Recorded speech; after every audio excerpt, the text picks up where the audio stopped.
Bonjour à tous! Je vais faire une courte vidéo afin de vous expliquer comment vous allez récolter vos tulipes lorsque vous allez venir demain samedi ou dimanche pour la fête des mères, étant donné que nous allons probablement être fort occupés. Alors, je prends les devants de vous donner tout de suite l'explication en amont. Donc, lorsque vous allez venir, vous allez peut-être être surpris de constater qu'on va vous faire enlever le bulbe en récoltant la fleur. Donc, comme la tulipe est une fleur unique, ça veut dire que le bulbe ne produit qu'une seule et unique fleur.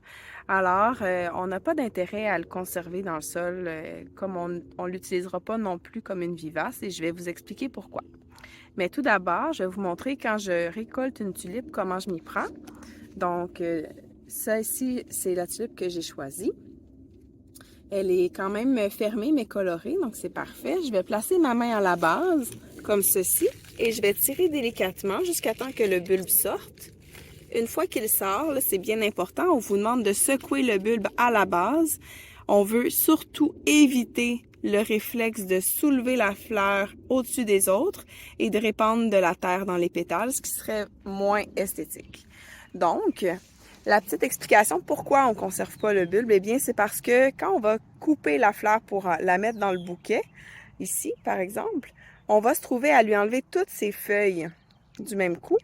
Alors, le bulbe a besoin de ses feuilles pendant l'été pour emmagasiner ses nutriments pour passer l'hiver. Alors, il n'y a pas vraiment d'intérêt pour nous à le conserver parce qu'on n'est pas convaincu qu'il va refleurir. Probablement qu'il va faire que des feuilles s'il survit. Par contre, on n'a aucun problème si jamais ça vous tente de l'essayer à la maison, de prendre une chance. Ça ne coûte pas plus cher. Donc, si vous le souhaitez, vous pouvez repartir avec les bulbes là, sans problème. Les bulbes. Également, pensez à apporter un seau parce que ces petites choses-là prennent quand même de l'espace. Et donc voilà, donc c'est vraiment ça qu'on cherche.